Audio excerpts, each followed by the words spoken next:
بسم اللہ الرحمن الرحیم۔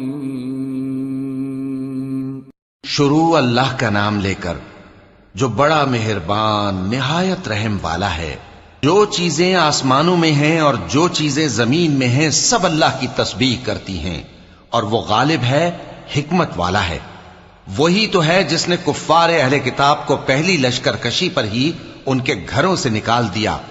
مسلمانوں، تمہارے خیال میں بھی نہ تھا کہ وہ نکل جائیں گے، اور وہ لوگ یہ سمجھے ہوئے تھے کہ ان کے قلعے ان کو اللہ کے عذاب سے بچا لیں گے، مگر اللہ نے ان کو وہاں سے آ لیا جہاں سے ان کو گمان بھی نہ تھا، اور اس نے ان کے دلوں میں دہشت ڈال دی کہ اپنے گھروں کو خود اپنے ہاتھوں اور مومنوں کے ہاتھوں سے اجاڑنے لگے۔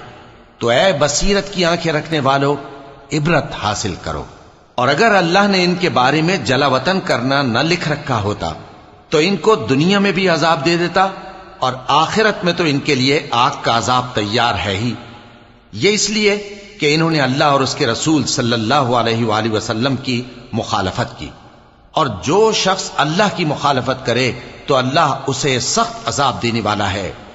مومنوں، کھجور کے جو درخت تم نے کاٹ ڈالے یا ان کو ان کی جڑوں پر کھڑا رہنے دیا، سو یہ اللہ کے حکم سے تھا، اور اس سے مقصود یہ تھا کہ وہ نافرمانوں کو رسوا کرے۔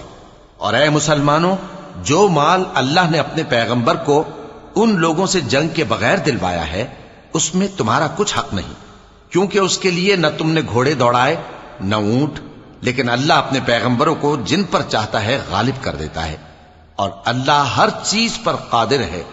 جو مال اللہ نے اپنے پیغمبر صلی اللہ علیہ وآلہ وسلم کو بستیوں والوں سے دلوایا ہے، وہ اللہ کے اور پیغمبر کے قرابت والوں کے اور یتیموں کے اور حاجت مندوں کے اور مسافروں کے لیے ہے، تاکہ جو لوگ تم میں دولت مند ہیں انہی کے ہاتھوں میں نہ گردش کرتا رہے، اور جو چیز تم کو پیغمبر صلی اللہ علیہ وآلہ وسلم دیں وہ لے لو، اور جس سے منع کریں اس سے باز رہو، اور اللہ سے ڈرتے رہو، بے شک اللہ سخت عذاب دینے والا ہے۔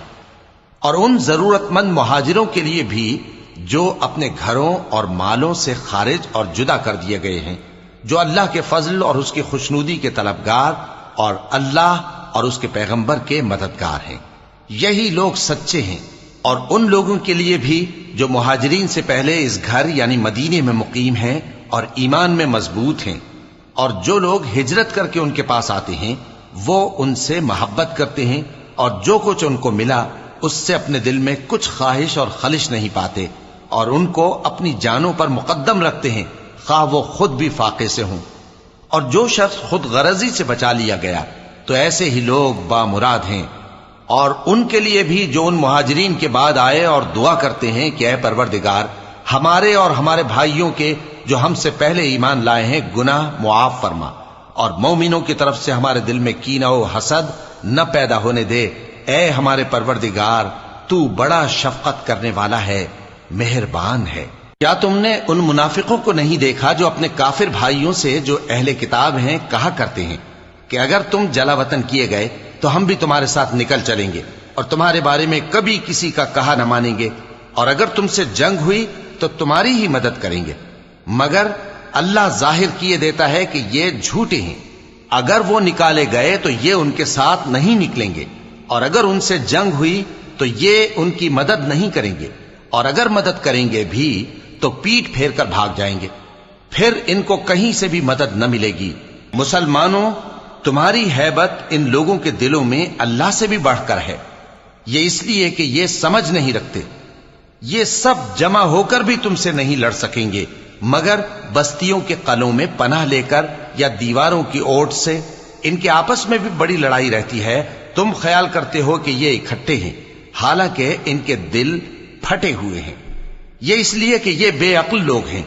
ان کا حال ان لوگوں کا سا ہے جو ان سے کچھ ہی پیشتر اپنے کرتوت کی سزا کا مزہ چکھ چکے ہیں، اور ان کے لیے دکھ دینے والا عذاب تیار ہے۔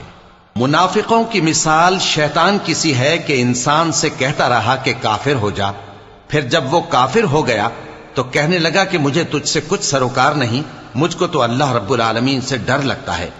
تو دونوں کا انجام یہ ہوا کہ دونوں دوزخ میں جائیں گے، ہمیشہ اس میں رہیں گے، اور بے انصافوں کی یہی سزا ہے۔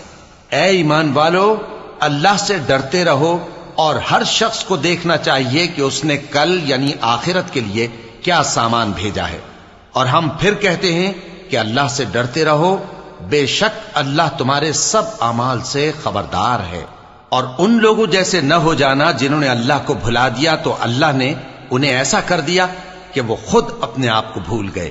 یہی لوگ ہیں نافرمان۔ اہل دوزخ اور اہل بہشت برابر نہیں، اہل بہشت ہی کامیابی حاصل کرنے والے ہیں۔ اگر ہم یہ قرآن کسی پہاڑ پر نازل کرتے تو تم اس کو دیکھتے کہ اللہ کے خوف سے دبا اور پھٹا جاتا ہے۔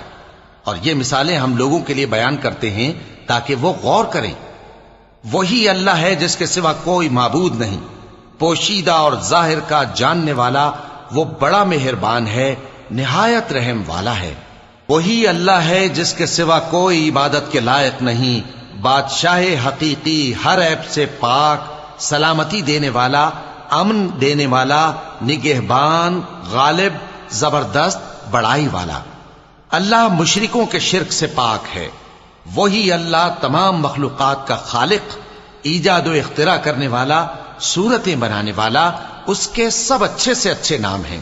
جتنی چیزیں آسمانوں اور زمین میں ہیں سب اس کی تسبیح کرتی رہتی ہیں، اور وہ غالب ہے، حکمت والا ہے۔